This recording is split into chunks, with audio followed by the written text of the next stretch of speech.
Hello friends, welcome to my YouTube channel. My name is Rohit. मैं एक और आज एसक्यूएल का सिनेरियो बेस्ड क्वेश्चन लेके आया हूँ आप लोगों के लिए। क्वेश्चन है, you work as a data analyst for a retail company that sell product across multiple categories. The sales manager wants a report that shows monthly sales amount for each product category displayed in a cross tab matrix format, so it's easy to compare performance across months. तो एक retail company है जो multiple categories में product को sell करती है, और sales manager को एक रिपोर्ट चाहिए जो मंथली सेल्स दिखा सके। बट इसमें क्या है कि हमें एक रिपोर्ट इस तरीके से क्रिएट करनी है कि वो जो मंथ वाइज है वो हमारा कॉलम बेस्ड रिपोर्ट हो। जैसे कि इसमें लिखा है, currently the sales data is stored in a row based transaction but management wants the report in a column based summary report. तो सेल्स डेटा ना हमारी रो बेस्ड एक ट्रांजेक्शन टेबल है, उसमें आ रहा है, बट हमें कॉलम वाइज रिपोर्ट चाहिए। क्वेश्चन क्या कह रहा है, can you create a report that shows total sales per category with each month displayed as a separate column. आप देख सकते हैं मेरे लेफ्ट हैंड साइड में सेल्स टेबल है जिसमें 4 कॉलम्स है। Sales ID, sales date, category, sales amount. Sales date में जैसे हमारे पास जैन का डेटा है, फेब का, मार्च का, राइट। और कैटेगरी हमारे पास 3 कैटेगरीज हैं, इलेक्ट्रॉनिक्स, फर्नीचर और क्लोथिंग, राइट। और राइट हैंड साइड में हमें आउटपुट क्या लेके आना है, जैन का मंथ का एक अलग कॉलम में, फेब का अलग और मार्च का अलग, और कैटेगरी वाइज। इस तरह की रिपोर्ट को हम बोलते हैं पाइवोट रिपोर्ट।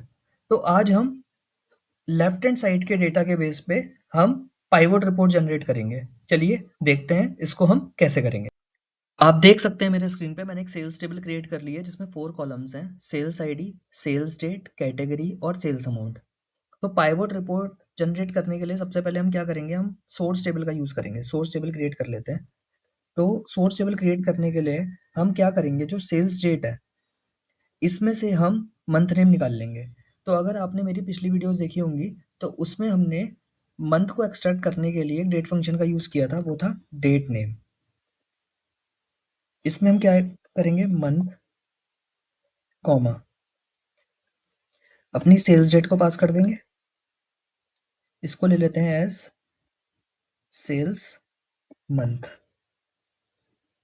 बाकी की जो कॉलम चाहिए वो हम यहाँ पे मेंशन कर देते हैं, कैटेगरी और अमाउंट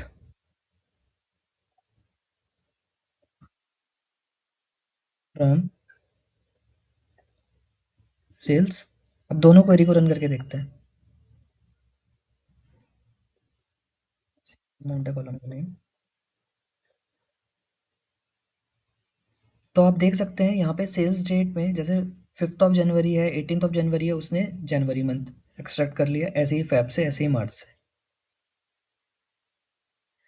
तो इसको हम ले लेते हैं एज अ सोर्स टेबल,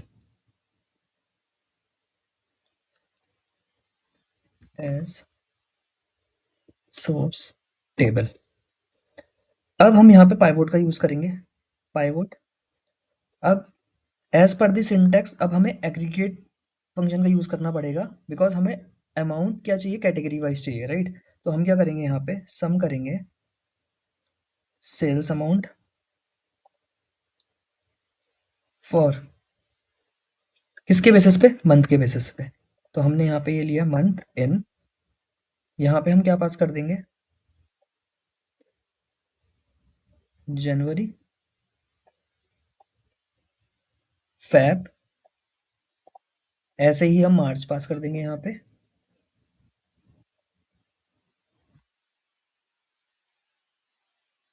इसको हम दे देते हैं एज पाइवोट टेबल।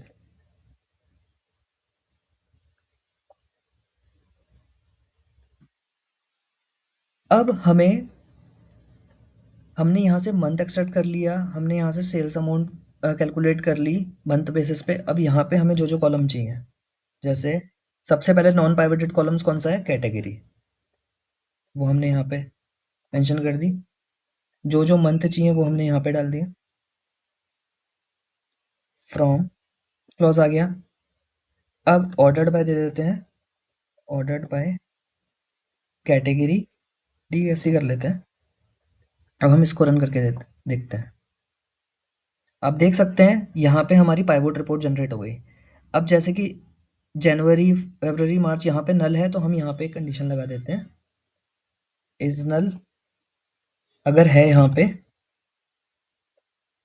तो 0 आ जाए। इसको दे देते हैं एज जैन, इज नल। यहाँ पे हमने फरवरी के लिए भी सेम ही करेंगे, एज फेब।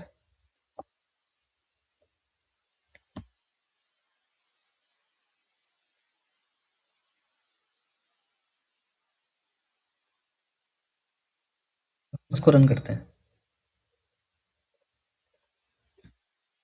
तो हमारा रिक्वायर्ड आउटपुट आ गया जो हमें लेके आना था।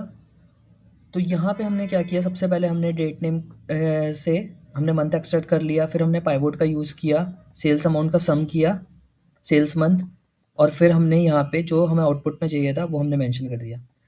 तो इस तरह से हमारा आउटपुट आ गया।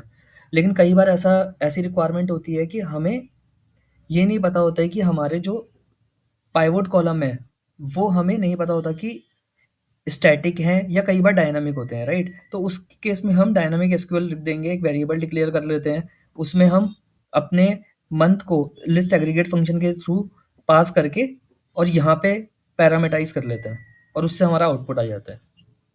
तो उम्मीद करता हूँ आपको ये क्वेश्चन समझ में आया होगा। ऐसे ही इंटरेस्टिंग क्वेश्चंस के लिए हमारे चैनल को लाइक करें एंड सब्सक्राइब करें। Thank you.